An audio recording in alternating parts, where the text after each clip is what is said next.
What is up, YouTube? This is your boy Armaret, and I'm bringing you a special video today. This video is actually going to be my first hands-on impression of the new PS4 Dualshock 4 controller. I got it about a week early, have had a good chance to get my hands on it, get a good feel for it, and I kind of want to pass on the information for you, especially with the new system coming out. The first piece I did want to give you a heads up on, the controller is $60. So set that aside in your mind that you have to essentially budget one extra game in order to get a second controller. The first controller does actually come with the system.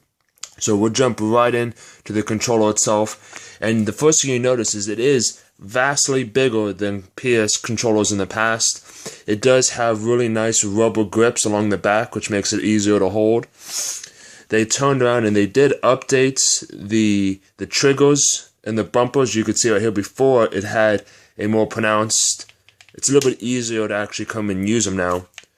Your back bar right here is actually used for the camera as the sensor. It's just going to light up either blue or red. And then in the front, you have your touchpad. Now this is one of the new key features that Sony is banking on in the new PS4 controllers. And one of the uses that I have found for it is when you open up a map in a game, and you can have two choices. You can either use your analog stick to control the map, or you can actually pinch and zoom and move it. It's kind of a nice feature, kind of speeds things up. Though I will say there's one key thing to notice, because there's an, let's see if I can zoom in here. There's an option button, and then there's a share button. Gone are the start and select buttons of all the controllers in the past. The share allows you to directly pass on to YouTube and Twitch. The options button is essentially your start. It's what start always did. It brought the options up. And then the one thing that they did a great job on is on the thumbsticks. Now, much like all the old PlayStation sticks, it actually is beveled up at the top. You can kind of see it right here, which is one of the things that I did truly always love about the PlayStation controller. But what they've done is they made it a little bit more responsive. So in the past, if you remember, if you put it to the left, there was really no resistance going back. Now you could see the quick snap resistance. It's not enough to be detrimental, but it is enough to feel the difference, and it's a nice little heft change. They do incorporate a PS button in the bottom of the controller. This operates very similarly to the Xbox controller with the controller in the middle. And as you notice, it also works to sync your controller. They actually installed a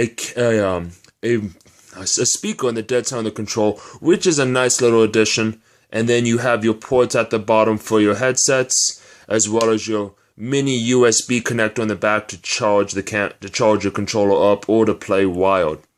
Now, the one thing I did want to show off, because I said this is bigger than the traditional one, is what it actually looks like compared to an Xbox 360 controller. So, the one reason why people love the Xbox 360 controllers was because it was so much bigger and the size was much easier on the hand. So you see on the right here, it's the Xbox 360 controller. When I get an Xbox One, I'll run the comparison. And to the left is the PS4. Now the PS4 controller, or the PS3, was originally about maybe about half to 3/4 the size of the Xbox. So you can see there's a marked increase in size between the two. The last thing I really want to show, and I think this is really kind of telling, is if you look at the back of the controller, so you have your two triggers here and your bumpers up top. Then you look at your Xbox 360 controller, and I'll try to zoom in here. Here is your start trigger for both. It's right here. Here is where the trigger ends for the Xbox. Here is where it is for the PS. So let me see if I can set this up again. Right here. I'm sorry. There you go. And then right here. So it is markedly farther over, which for someone who has huge hands like me plays a big factor. So back in the day, you do this, and it was fairly comfortable. With this new controller, what it actually gives you is some more spacing in between, which is what this pad is needed for, because it does depress and it does feel. But the problem is, if you do not have that additional spacing that is required by the triggers, this becomes a moot point and becomes harder to use. It is a nicer controller. It is a big deal hefty. I can't stress that enough. The original one, maybe like half a gram. This is probably about double that. It's not enough to be cumbersome and weighty, but it is enough to feel substantial and not cheap, because remember the old ones, it had this cheap plastic feel. While this does feel plastic, it has the heft and the rumble function to kind of make up for the difference. So I think it's a huge upgrade. It's a nice difference, and it's a nice welcome. I'm intrigued to see going forward how people are going to use the touchpad. Only time is going to truly tell with that. And I'm anxious to get my hands on an Xbox One controller to test the two side by side. But as right now, I'm very, very pleased with the direction that Sony took with their DualShock 4 controllers. So it's a couple of days now. It's about a week from now. The actual system's going to come out and available to everybody. It should be exciting times now for both new systems coming out.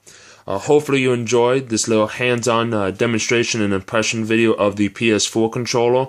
It's been a great joy of mine to bring it to you. Please comment below and like and favorite. And as always, have a very good day.